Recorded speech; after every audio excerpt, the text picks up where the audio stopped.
nothing fiqh, so don't worry about it. Nothing about Jama bin Salatin or anything like that. But I remember one time, when I was studying, I was in my last year of Alim course, Dora. And I remember the class was Tirmizi. That day I was very sick.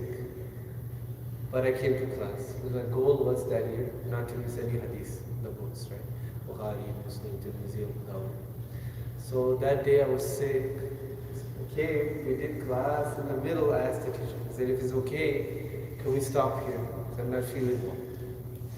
So he said, of course. And then he said that, you know, आज आपने बहुत अच्छा चीज़ की. Today you did something very good. You were sick, but you did some mujahada, you did some work, you pushed yourself, you came. Inshallah, Allah subhanahu wa ta'ala will give you a lot for that. When a person pushes themselves when something is difficult, and at that time, when they exert themselves, Allah subhanahu wa ta'ala gives them something that's unexpected, right? So, mashallah, it's cold and it's snowy. When you came to the masjid, so there might be less people today, but inshallah, in today's dars, you'll take some qimti hira, some diamond that you wouldn't have found otherwise, that you weren't expecting to take. It could be that Allah subhanahu wa ta'ala, He rewards you for that mujahad. And this is something we should remember. And it's funny, is because I was sick and I went. Nowadays, if you have just a little bit of headache, you say, oh, stay at home, okay, right? But the times have changed. The second thing is, this is funny, it's true what happened, but it's something to keep in mind. It's interesting. Qari Muhammad Tayyib, rahmatullahi alayhi, he was the muhtamin, the principal of Darul Uloom for 50 plus years. And so he came to America one year to lead Tarawih in the 1980s. Maybe late 70s, early 80s, like near the time he passed away. And you know, in India, he's used to giving talks. 50,000 people are there, 100,000 people are there, right? He's used to doing that. So then he finished Tarawih. There are like 10 people there. So then somebody, you know, they said, give a bayan, Hazrat. So, why do I give a bayan here? Why give a bayan to 100,000 people? We have 10 people. We don't ever have 100,000. We have like 20 or 30 sometimes on Wednesday nights. There's less people today. But somebody told Qari Tayyib Sahib, they said that, don't worry about that. One person in America is worth 10,000 in India, right? Many things like that. Number one, perhaps in terms of education. Usually people that are in America, they're well educated. Like I went to England, I met one of the big scholars there. He's Gujarati. So then he told me, we started talking, he said, you're Hyderabadi. So how do you know? He's like, I can tell from the speech. He's like, but anyways, he's like, I know because you're in America. And America is for padhe likhe log, for educated people. That's why Hyderabadis went there. And he said, we were farmers in India, so we came here, we worked in factories here. The stereotype, but whatever. So Qari Tayyib Sahib, he said that to someone. Somebody said that to him. Like 10,000 people, one person is worth 10,000 in India. Or the deeni khidmat that one person can do here is what 10,000 people will do in India, because Islam is just getting on its legs over here. Do you remember that? Qari Tayyib, they call him Hakimul Islam for a reason. There's a reason that his speeches, they're compiled. People write out his speeches. You know, my teacher, Sheikh Hazrat Abdul Rahim Sahib, he said that when he was first started, he had to start doing tafsir. And his father used to come and sit in the lectures. So one day his father said, you don't know how to speak. So, you know, you should hear or read the speeches of great speakers. Then you'll learn how to like, not just stay on topic, you'll learn how to go on a tangent and come back and all of that. So Hazrat said he went and he bought Khutbat Hakimul Islam.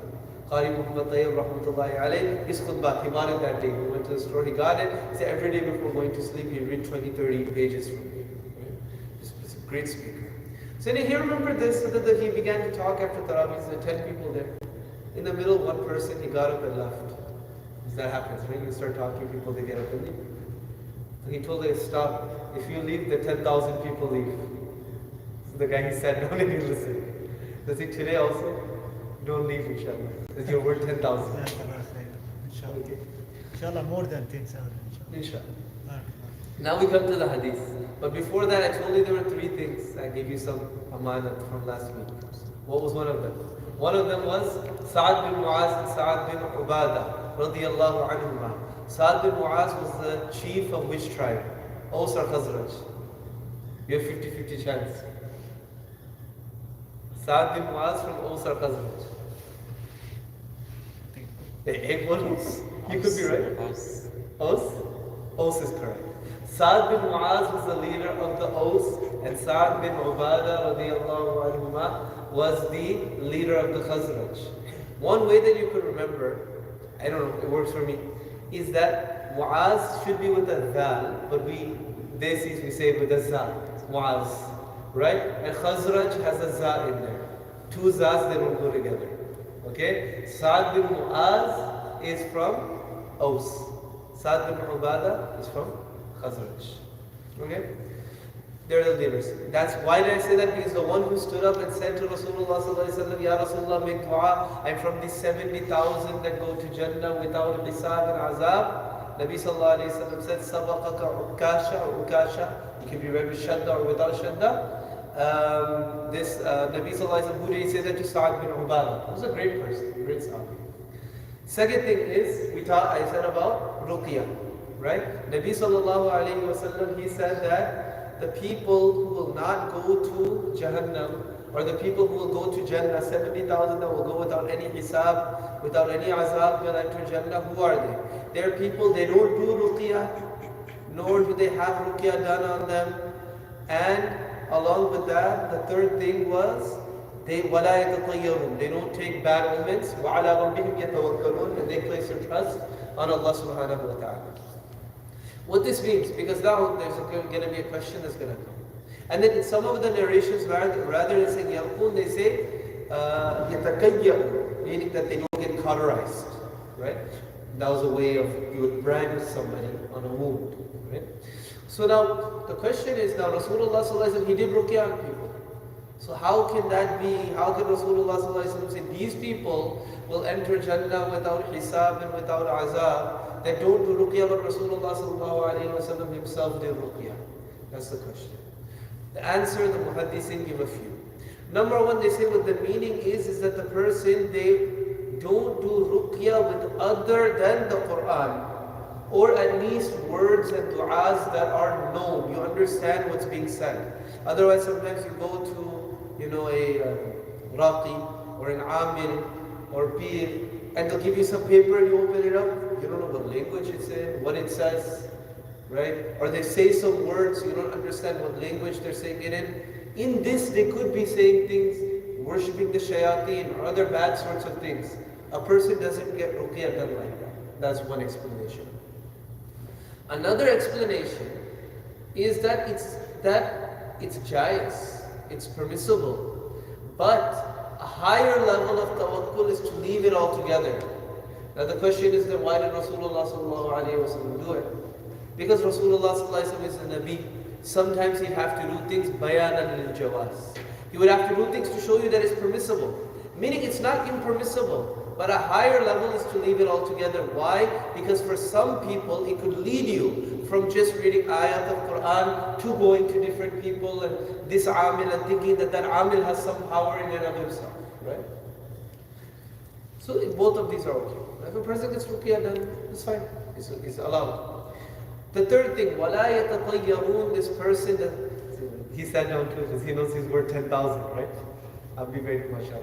Right? وَلَا يَتَطَيَّرُونَ, the person doesn't take bad omens. Bad omens means that you look at something and say, this is bad luck, or this is a bad sign. Like today, let's say, Abdullah bin Nizar, he had the, Abdullah Nizar, he had the ACT, or SAT for example, right? And he saw that it's cloudy and he's snowing, and he says, this is a sign from Allah that I'm doing bad. That's not permissible in Islam. To look at anything around you and say that, oh, this is a sign of a bad thing. However, we're allowed to take good omens. His Nabi sallallahu alayhi wa sallam, he said, عَجَبَنِي الْفَأْلُ O kama qala alayhi salatu wasalam. Good omens, they make me happy. So what is a good omen? Like I'll give you an example of this. At the Treaty of Hudaybiyah, when Rasulullah ﷺ was negotiating, there were different people from the Quraysh and surrounding tribes that were coming, and they were negotiating with Rasulullah ﷺ, and the negotiations were going nowhere. Then Suhail bin Amr, later on, radiallahu anh, he came. And Suhail bin Amr, his name is from Sahal, which means easy. So Nabi sallallahu alayhi wa sallam said, Ja'a Suhail Sahal al-amru alayhi. Right? That Suhail has come now, things will become easy. O kama qala alayhi salatu wasalam. Or something like that. Nabi sallallahu alayhi wa sallam said. When he said that, he took a good omen from Suhail. You're allowed to take good omens, meaning if something happens to you that's positive, you're allowed to take it as a sign that something good will happen on two conditions. Number one, the thing has to be good. So no negativity, it has to be positivity. Number two, you turn it back to Allah subhanahu wa ta'ala. For example, I make dua that Shahid Bhai will inshallah get married very soon. Right? I make this dua. And then I walk outside and I see a rainbow. So this is a sign that Shahid Bhai will find his pot of gold very soon. Right? That Allah subhanahu wa ta'ala will give this to him very soon. You see? So now over there, I took a good omen. Right? Something good, you're allowed to do that. So you do some good deed or you make dua to Allah subhanahu wa ta'ala, and then, somebody named Maqbool walks inside. He doesn't say anything to you. So, oh, Maqbool bhai again. Maqbool bhai has come, inshallah my dua is maqbool. My dua is accepted. You can do things like that. That's allowed. Okay? So meaning you don't take bad omens. وَعَلَىٰ رَبِّهِمْ يَتَوَكَّلُونَ, and you trust in Allah. The reason Nabi Sallallahu Alaihi Wasallam mentioned the other things, like ruqya, bad omens, all of these things, is because usually a person does all of these things when things are going bad for them. When things are difficult, when their health isn't good, they turn to all of these things. So rather they should trust in Allah subhanahu wa ta'ala. Now we come to the next dua, and inshallah, as I said, inshallah you'll take something with you today. If you keep in mind, inshallah it could guide you for the rest of your life. الثاني عن ابن عباس رضي الله عنه. Second hadith in the Bab. أيضا. This is Ibn Abbas, he narrated the last hadith, he narrates this as well. أن رسول الله صلى الله عليه وسلم كان يقول. Nabi صلى الله عليه وسلم, he used to say, this is the dua of Nabi صلى الله عليه وسلم. I'll say the word slowly one time, you say it with me one time. Then we'll understand what is the significance of Nabi صلى الله عليه وسلم's du'as. What does this dua mean? اللهم لك أسلمت. اللهم لك أسلمت وبك آمنت وعليك توكلت وإليك أنبت وبك خاصمت اللهم إني أعوذ بعزتك لا إله إلا أنت أن تضلني أنت الحي الذي لا يموت والجن والإنس يموتون. I'll translate one time and then we'll explain what is dua, then we'll explain this dua. Now, Ibn Abbas radiallahu anhu said Rasulullah used to say, meaning he used to say it frequently, it wasn't a one time. He used to say that, oh Allah, I submit to you, I surrender myself to you. وَبِكَ آمَنْتُ, and in only you do I believe. Because you're bringing bika, you're bringing the majrur, the prepositional phrase in Arabic, when you bring it to the beginning of the sentence, what happens is it gives the meaning of exclusivity, right? تقديم ما أحقه التأخير يفيد الحصر والقصر والتقصير, right? والتخصيص. وعليك توكلت, and only you do I rely on. وإليك أنبت, and only you, Ya Allah, do I turn to. وَبِكَ خَاصَمْتُ, and only through you do I fight and struggle. O Allah, I seek protection through your might. There's no God but you. أَن تُضِلَّنِي, I seek protection from what? That I be misguided. I don't want to be misguided. أَنْتَ الْحَيُّ الَّذِي لَا يَمُوتُ, you are the living, the one who doesn't die. وَالْجِنُّ وَالْإِنسُ يَمُوتُونَ, and the jinn and the insan, the humans, they die. And this is what the dua means. Now, what are the du'as of Rasulullah sallallahu alaihi wasallam? In fact, Rasulullah sallallahu alaihi wasallam, through his du'as, he's given us a very concise and very specific program, like a course in how to join ourselves, how to connect ourselves to Allah subhanahu wa ta'ala. Right? Like, sometimes a person says, I want the cliff notes. I don't want, the whole bayan. I don't want to do a 4-year degree. Just give me the highlights of it. Right? Just give me a quick crash course. The du'as of Nabi sallallahu alayhi wa sallam are a crash course on how to connect with Allah subhanahu wa ta'ala. Why? Because they're short. So that means that we can memorize them. Number 2, we have the habit of reading a wird anyway every day. A person may read Munajat Maqbool. A person may read Al-Hizb Al-Azam. You read these du'as every day and they're short so you could benefit. Number 3, now how do we get this program? You have to analyze what the dua is. Through the dua, Rasulullah sallallahu alayhi wa sallam is telling you something. What month is it right now? Islamic month. What month is it? Rajab. In Rajab, we make the dua. Allahumma barik lana fi Rajab wa Sha'ban wa ballighna Ramadan. Oh Allah, bless us in Rajab, bless us in Sha'ban, allow us to meet Ramadan. In this, Rasulullah sallallahu alayhi wa sallam is telling us, if we analyze the words of the dua, that Ramadan is such an important time of year. That number 1, Ya Allah, allow me to prepare for it. Why? Bless me in Rajab and Sha'ban. Allow me to do good things so I build stamina and I'm already, in your good books, right? When Ramadan starts.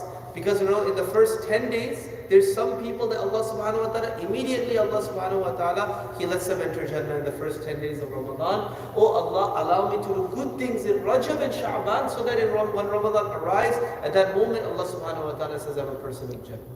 Number 2, it shows Ramadan is so important that Ya Allah, whole 60 days before that, Ya Allah, don't take my life before that moment. Right? Ya Allah, it's so important 2 months before, Ya Allah, at any moment I'm ready to die and come to you. Because you're Rafiqul A'la, you're the best of friends. But Ramadan is so blessed, Ya Allah, allow me to adorn myself with Ramadan and come and get all of the barakat of Ramadan. After Ramadan, take me whatever you want. But I'm right there. I could smell it. I could see it. Ya Allah, allow me to reach Ramadan. That's what Rasulullah is telling us through this dua. Right? Ramadan is so important. Value it. And amazingly, you see some of our great shuyukh, like Imam Bukhari rahmatullahi alayhi. He died on the night of Eid. Meaning, and it was a very difficult time when Imam Bukhari passed away. He couldn't go anywhere. The whole world was collapsing on him. Yet Allah subhanahu wa ta'ala extended whatever hardships he was going so that he lived in Ramadan. He got all of the rewards of Ramadan. On the night of Eid he passed away. As if he's taking all of these rewards with him. Right?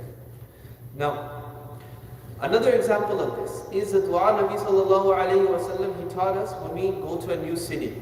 Allahumma habbibna ila ahliha wa habbib salihi ahlina ilayna. Oh Allah, make us beloved to the inhabitants of this town and make the pious inhabitants of this town beloved to us. What does this mean? And notice how Rasulullah sallallahu alayhi wa sallam is using 2 different things. Allah said, make me beloved to everybody of this town. Pious or not pious? No specification. Muslim, non-Muslim. But oh Allah, only make the pious people beloved to me. Why? When you go to a new place, you don't know who can help you. And you don't know where you're going to find a job. You don't know what's going on. So you say, Ya Allah, make everybody like me. Make everything easy for me. I don't want anybody to dislike me or cause me any hardship. But Ya Allah, in my heart, Ya Allah, only allow me to like the pious people. Why? So that I don't get caught up with the wrong crowd and go away from you.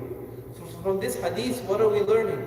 We're learning that we show the best of character to everybody, but we only make certain people close to us. That's what Nabi sallallahu alaihi wasallam is telling us to do. Do you understand this? Right? So any dua that we make, any dua of Rasulullah sallallahu alaihi wasallam, there's a lesson that's underlined there. So there's a great scholar in the Indian subcontinent, Mujaddid al-Fisani. You heard the name? Mujaddid al-Fisani, Sheikh Ahmad Sarhindi, rahmatullahi alayhi. Right? He said that the nichor, the khulasa, the summary of all of the ahadith of Nabi sallallahu alayhi wa sallam is the du'as of Rasulullah sallallahu alayhi wa sallam. If you want to understand the hadith, understand the du'as of Nabi sallallahu alayhi wa sallam. You don't have time to read all of Bukhari Sharif. No problem. Just read the du'as of Nabi sallallahu alayhi wa sallam. Allah subhanahu wa ta'ala, He will allow you to understand the mizaj and the viewpoint of Rasulullah sallallahu alayhi wa sallam. Now we come to the dua, and I'm sorry that I got long. But I hope that this point, inshallah, will help you throughout your life, inshallah. The dua, number one, Rasulullah sallallahu alaihi wasallam said, Ya Allah, I surrender to you. And I believe in you. Only you, Ya Allah. وَعَلَيْكَ تَوَكَّلْتُ, and I place my trust only in you, Ya Allah. I don't put my trust anywhere else. Now look, in this dua, we're being taught, we struggle to have trust in Allah. Meaning that we actually do it. You have to practice that. At the same time, sometimes there's a psychological aspect. You have to reinforce it to yourself. If you tell yourself all of the time, I'm worthless, I'm bad, I'm going to fail, what's going to happen? You're going to fail, right? But if you just go, if you have confidence, you know that you can do the job, even if you don't know it, as they say, fake it till you make it, right? You fake it till you make it. I had a friend, a good friend, right? This guy, he was always like, the Ures? This guy was Saliheen. That's who he was, right? This was my friend, right? This guy was my friend. So I remember in medical school, to get into college, right now it was medical school, he showed me his essay. The worst essay I've ever seen, right? I said, let me help you out with this. I wrote this, I changed it for him. I won't ever say his name, right? But I wrote the essay, I helped him, okay? Helped him quite a bit, right? He got into medical school. Where it was, he got into one medical school, then he did his residency in Yale, Harvard, something like that. MashaAllah, he's very successful now. As I always tell him, he said, hey, if anything happens, man, come to me, I'll take care of you. But then, when we were talking, I was like, man, I remember when this happened, look at you now. You're an Ivy League, you're a big hotshot doctor. And he told me, you gotta fake it till you make it, right? You have to fake it till you make it. So similarly, look, in this dua, maybe I'm not a person of tawakkul, but I'm going to say, Ya Allah, alayka tawakkul. I trust in you, Ya Allah. I trust in you, Ya Allah. You say, I only trust in you, Ya Allah. You're telling yourself. Eventually you will. Eventually you will only trust in Allah subhanahu wa ta'ala. Right? Another thing that we learn from this dua is, look, we make dua for dunyawi things all the time. Right? Do we make dua for deeni things or not? In Ma'arif al-Quran, Mufti Muhammad Shafi rahmatullahi alayhi mentions that Allama Abdul Wahhab al-Sha'rani, he says that people, they always worry about how their kids will end up. So they make a lot of dua for their kids, but most of the time the dua is for their children's dunya. Let them get good grades, let them become a doctor, let them, like somebody asked my nanny, my nanny, she had a very tough life, grandmother. But she has 5 grandsons. 5 grandsons, alhamdulillah, 4 are Hafiz Alim, right? Somebody asked her, and then out of her brothers, they asked her, whatever her name is, they said that, did you used to make a lot of dua that your children, she didn't have any sons, she only had daughters, so she had grandsons. Then in your children or grandsons become Hafiz Alim, this and that.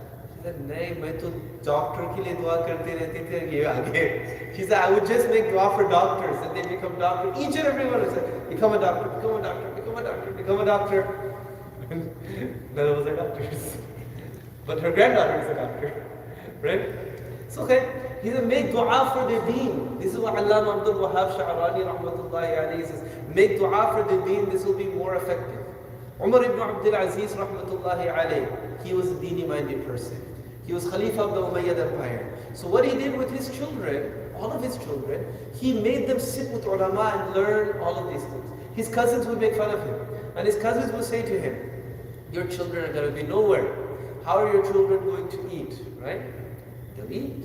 If you pursue deen, Allah SWT will let you eat. Like Mawlana Husamuddin Aqil rahmatullahi alayhi said, Mera pet murgi ki khabrastan hai. And my stomach is the graveyard of chickens, right? So anyways, but his cousins would mock him. They said, we're training our kids to run the Umayyad dynasty. You're having your kids run behind Maulvis, right? What happened is Umar ibn Abdul Aziz, he died after 2 years. His cousin became Khalifa.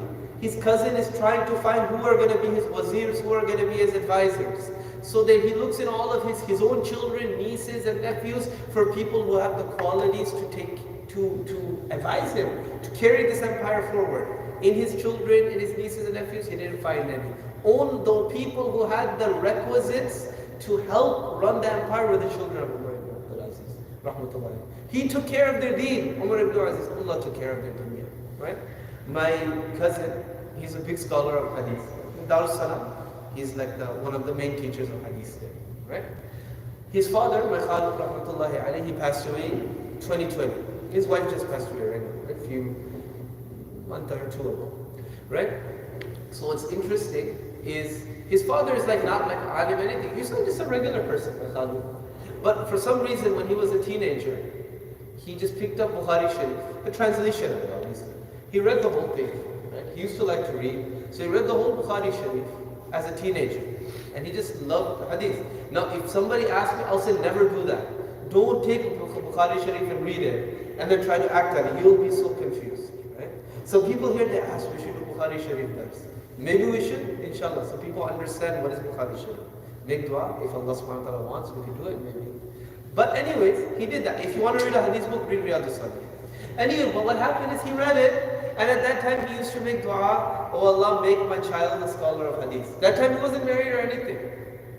Then my cousin, he has a whole long story. Before he passed away, his father, he told him, he's like, when I was young, I read Bukhari Sharif, and I used to make dua after reading it, that Allah makes my child a great scholar of hadith like Bukhari Sharif. Like Imam Bukhari. Cousin, why didn't you tell me? You would have made my life so much easier. There was a lot of things that happened in the middle. So I said, I never told you about this dua because I think it's better if people just figure things out themselves. But see, he used to make this dua. Nobody knew he would make this dua. Nobody knew. We found out a little bit before he died that he would make this dua. Right? Allah subhanahu wa ta'ala, look what he did. He took care of the child's deen and dunya. So that's what we have to do. Very quickly, the rest of the dua. وَإِلَيْكَ أَنَبْتُ. And oh Allah, I turn to you. Return to you. Return to what? Return to your ibadah, or return to you in tawbah, or return to you in all of my plans. I say that, Ya Allah, you're the one that makes everything happen. وَبِكَ. And through you, through words and through actions, I struggle against all. Through words, through dala'il, through convincing, through hikmah, and through physical force if I need to, Ya Allah, I struggle and I debate for you. Allahumma inni a'udhu bi'izzatika, O Allah, through your might and your honor, la ilaha illa anta antudillani. There's none but you, Ya Allah. I seek protection that you misguide me, because nobody can guide me. Because you are the living, la yamutun, you won't ever die. Wal jinnu wal insu yamutun. Jinn, ins, all of them, what will they do? They'll die. So I can't have them, I can't trust them to guide me or help me with anything. But you, Ya Allah, you're always living. You'll never die, Ya Allah, so you guide me. And over here, the commentator of Riadul Saliheen, he writes something very beautiful. فَمَنِ اعْتَزَّ بِغَيْرِ اللَّهِ ذَلَّ. The one who seeks honor with other than Allah, they'll be disgraced. وَمَنِ اهْتَدَى بِغَيْرِ هِدَايَتِهِ ضَلَّ. And the one who seeks guidance with other than the guidance of Allah and His Messenger sallallahu alaihi wasallam, they'll be misguided. وَمَنِ اعْتَصَمَ بِاللَّهِ تَعَالَى وَتَوَكَّلْ عَلَيْهِ عَزَّ وَجَلَّ. And the one who seeks protection through Allah subhanahu wa ta'ala and places his trust on Him, Azza wa Jalla, meaning the person will become mighty, and the person will become rare breed, and the person will become a person of great honor. May Allah subhanahu wa ta'ala make us like this. The dua again, if you would like, ask me, I'll text it to you, I'll write it for you something. Beautiful dua of Rasulullah sallallahu alaihi wasallam. Inshallah, may Allah subhanahu wa ta'ala allow us to use the du'as of Nabi sallallahu alaihi wasallam to connect to Him. Wa akhiru da'wana alhamdulillah. جزاك الله خير. Thank you.